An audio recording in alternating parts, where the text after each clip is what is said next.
This is EJ the Skull Crusher. He is a survivalist made famous from the show Naked and Afraid. You don't have to raise your hands if you watched the show. But he is one of my favorites due to his extensive survival experience, tactical knowledge, and just overall, I think he's a cool guy. So if I were in the wilderness, he's someone that I'd love to have by my side. Likewise, I wouldn't just take career advice from someone who's never been through anything. And so, after 2 decades in tech, I like to think of myself as a survivalist. And it definitely has not been a straight path, yet I'm really happy with what I've been able to accomplish. But more importantly, I'm happy that I'm still here. And I want that for you too.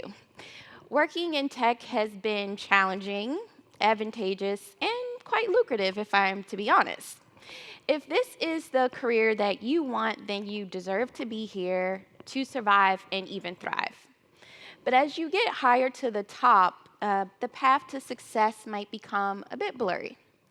And today, my goal is to help you to focus. So I've broken this talk into 3 segments. The first is going to be strategies for effectively interpreting feedback, identifying meaningful leadership success metrics, and then finally, we're going to look at how you can properly craft your growth strategy. So think of me as your wilderness survival guide. I'm going to channel my inner EJ to help you make it. So let's go. We'll start with interpreting feedback. You are always receiving feedback. That's the dramatic pause. You are always receiving feedback, whether you acknowledge it or not. Many times, this feedback is unspoken. So let's spend some time just kind of discussing various types of unspoken and spoken feedback that you're receiving that you are likely ignoring and what you can do about it. The key areas are going to be focused on your seat at the table, or you can think about your visibility in your organization. Then we're going to talk about peer feedback that you should try to get as often as possible. And then finally, we'll look at what attrition rates are telling you about your leadership. So let's talk your seat at the table. Are you invited to strategic meetings? If you're invited, this could mean that people perceive you as being important or relevant to whatever that discussion is. But if you are consistently left out, then that could mean that they have a lack of confidence in your input on those specific topics. How often do you speak when you are invited to a meeting? Are you the person that you're just kind of there absorbing information, or are you contributing? The types of questions that people direct towards you really can indicate what your peers as well as senior leadership think about you. And then finally, when you do speak, do people listen actively? Do you have people like this? Is everyone on their phone?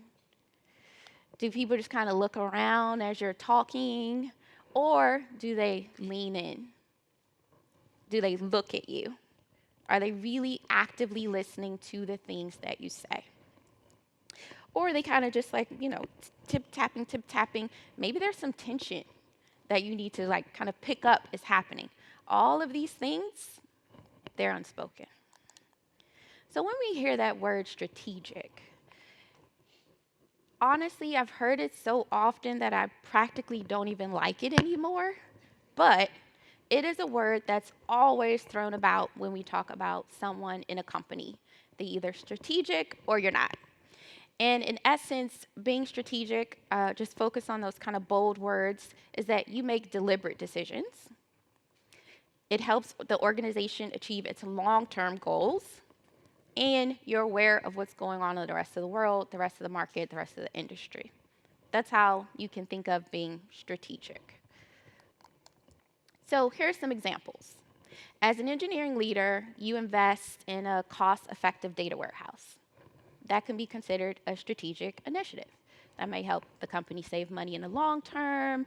You're gathering this data that will be used to have further business insights, or maybe you swap an in-house system for an off-the-shelf product. That can be strategic, fewer employees, lower costs, etc. Not so much. What will fall into this category? You document bottlenecks in the system. Great, thank you. But you didn't fix any of them. You didn't reduce it. You just documented it. Or if you upgraded some servers. That's important work that needs to happen, but no one's going to say, oh, wow, what a strategic person that upgraded the servers that needed to be upgraded. So how can you quantitatively determine where you fall for these unspoken things? I'm the kind of person that likes to measure everything, pretty much. So you can use something like this, where you keep track of the meetings that you're invited to, what the topic was, if you spoke, and what kind of questions were asked of you for an entire quarter. So let's look at an example. There was the Q2 senior leadership regroup. I wasn't invited. Yeah. Okay, next. However, people love inviting me to the financial system planning meetings. I spoke 4 times, and they asked me a bunch of questions around strategy and technical things. Okay, great. Now, rinse and repeat. So let's say you do this exercise more and more, and I put a few more examples up here for you. So I was part of an interview for a director of engineering. Once again, more technical questions, but one operational. And then I wasn't invited to the board of directors meeting, and I also wasn't invited to the Q3 planning kickoff. So the question that I would ask myself is, how can I be seen as strategic? Because clearly, right now, I'm not. And I got all of this from some unspoken feedback and from tracking it. Have you ever thought about doing something like this? Do you think it could be helpful? Okay, so do it. Great. Now, let's move on to some spoken or written feedback, and this is from your peers. When you finish a project or a particular task, this is the perfect time to get feedback from your peers. Now, this can either be in the engineering level, or this could be product, marketing, etc. And you really want to be very specific in what you want to know, because we're all busy and people don't like getting very nebulous requests. You want to make it super easy for them to give you that feedback, and then you want to show some sort of appreciation once they do, and then offer to do the same. So I'm going to give you this example that I like to use. You all will be receiving the slides shortly. And so this is what I'll do. This is a very low lift ask of someone. Hey, we wrapped up the Interstellar project. I just want to get some feedback. Specifically, I'm working on being more strategic, right? So can you just give one example where you saw me being strategic, and then one example where I could have done better? And look, I'm happy to do the same thing for you. It's specific. There's just 2 things I need you to do, where I was good and where I wasn't so great. And then also, I'm offering to reciprocate. Low lift ask. Now, someone said this quote, "People talk with their feet." What does that mean? If you start seeing more resignations, or it's really hard for you to recruit top talent, then that could be a sign that something's off in the organization, or that people don't necessarily appreciate your leadership approach or the leadership approach of your managers. So, what can you do to try to keep a handle on what's happening as far as attrition is concerned? Number 1, you want to track it, right? But also make sure you're building relationships during one-on-ones. A classic thing that I see people doing a lot in their one-on-ones is status updates, or just kind of gossiping. But really, we want to be building relationships so that people feel comfortable letting us know when there are issues, especially when you start moving up in your career. For some reason, you'll find that people tell you less and less, even though you're responsible for more and more. I don't know how that works out, but that's what happens. Same thing when it comes to skip levels. Initially, I remember I was having a few skip level meetings, and almost every person would just come and be like, "Hey, yeah, so." I'm like, wow, they're like literally wasting my time. They're not contributing anything to this 15 minutes we have together or whatever it was. And so then I always came with at least 3 questions to ask the person. It's like, what's one thing in your job that could be 10% easier if we were to enact it next week? Great. And then people would start telling me things. What's the thing that your manager's done for you over the past 2 weeks that you really just want to share with me because I have no clue that was happening? So now I'm starting to pull information and find out what's happening in my org. And then finally, really listen to the feedback that you get in exit interviews. Especially in tech, I find that people, this is their moment. They've been waiting um, to tell you all the things that you, the CEO, everyone has been doing wrong. And so, but there's little nuggets in there if you read it, if you read it with a little bit of foggy glasses, to get the feedback that they're trying to share about the engineering organization. So, take it seriously. Make sure you actually look at that feedback and try to, piece out maybe some themes, pull out some themes that you can get. Okay, so when we talk about interpreting feedback, we see that you're always getting feedback. So that is a myth if you think, oh, I'm at the top, I don't get any feedback. You're always getting feedback. You need to look at your seat at the table, how people see you in the organization. Also get feedback from your peers, especially at the end of a project, because it's something very specific that they can give you feedback on. And then finally, look at the attrition rates of your organization. Try to be familiar with what's happening, talk to people, learn the sort of culture that exists and how you can continue to make it better. So the next thing we want to talk about are meaningful success metrics. So these things are super important. We'll start with team cycle time, deployment frequency, maybe like system up, downtime, and performance. Yet, for the most part, people in the senior leadership and executives are not measuring you by these things at all. And there are other important metrics that they're actually holding you accountable to that you may not realize. So, like what? For example, let's look at your project success rate. Here we have a bubble chart, and on the vertical axis we have time, horizontal we have the budget, like whether or not you kind of stuck to your budget, and then the size of the bubble means that, like, did it actually meet its objectives? So what you want is bigger bubbles closer to the origin. And this means that you are able to execute your projects and you have really strong alignment with senior leadership. I recommend just kind of going back over your past 3 to 5 projects that you've been responsible for and charting it out for yourself.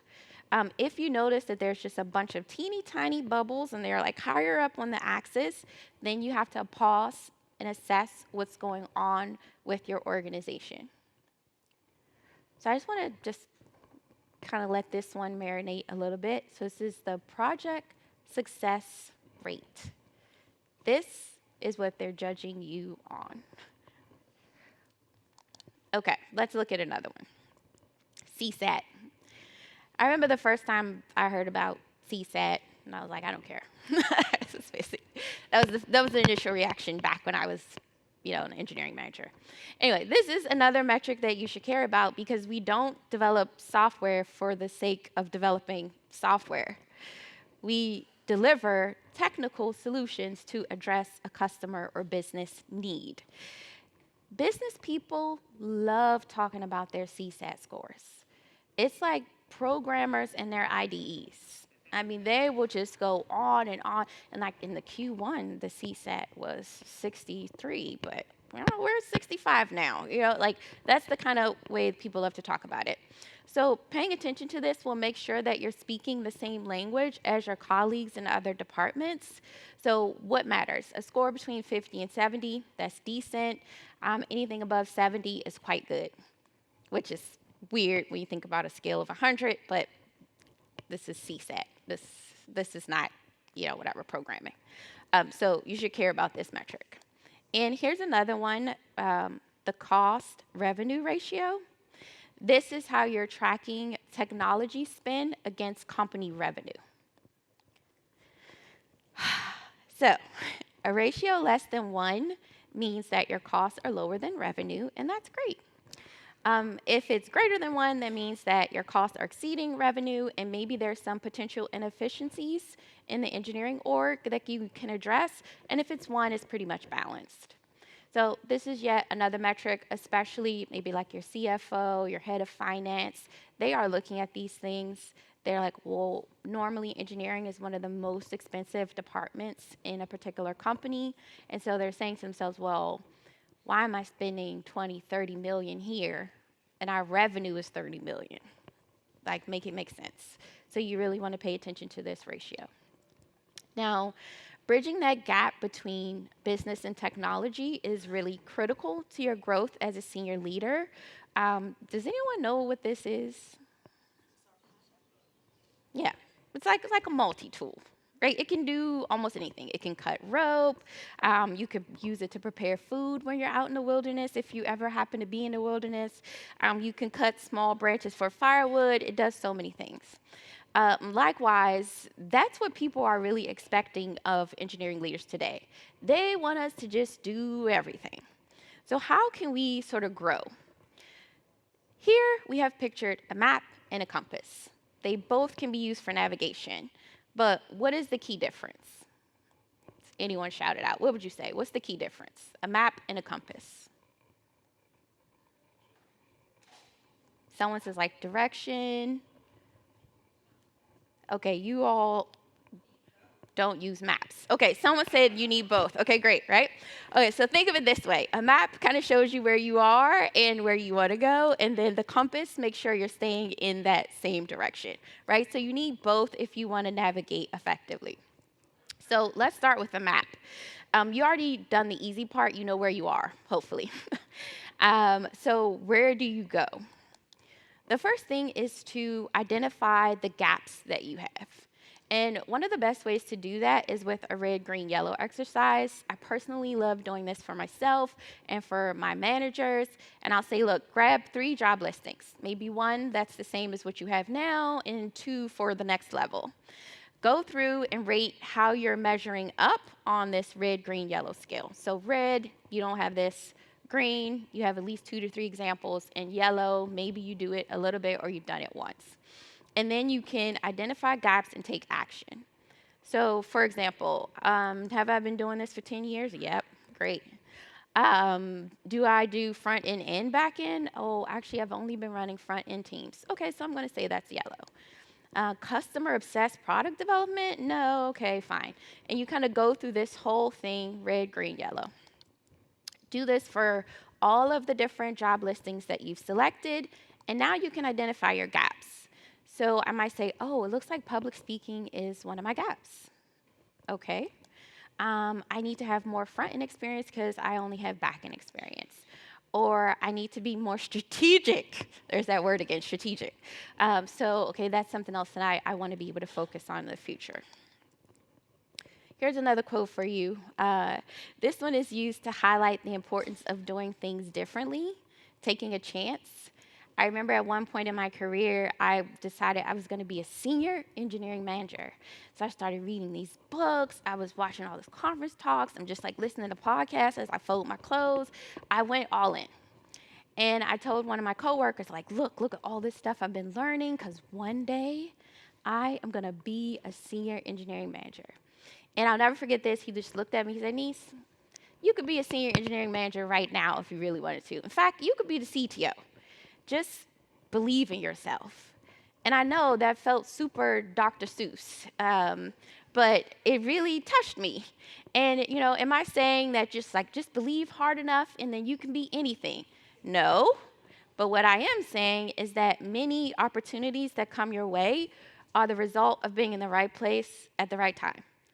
I used to think that all these people in senior leadership, it was like they have all these advanced degrees and they just have proven track records at NASA. But honestly, that's rare. Most people were in the right place at the right time and knew the right people. So, what about you? How do you get to where you want to be? Attend conferences. It's how you get to know some of the right people. Take a seminar. If you know you're weak in public speaking, take a seminar. Get better at it. Do some improv. Keep it fresh. A lot of us are being demanded to know a lot about finance, business, etc. Take a quick course so you can understand accounting fundamentals. And also change jobs often. I put that in quotes because it really depends on you and what you're trying to achieve. But some companies, they will never view you as strategic. You've been there long enough. Every time you turn around, you're not getting invited. So this is where you have to make a change. And then finally, let people know what you want to do. Now, one of the first things survivalists do in the wilderness is they get the fire going. Like, fire is so essential for purifying water, cooking fish, staying warm, all these things. And you can start a fire with various techniques. So here's two of them. You can either rub some sticks together, or you can use a fire starter. Which one is easier? The fire starter, of course, right? Same outcome, less work. You get the job done faster. Same thing for your career. You need to ask for help.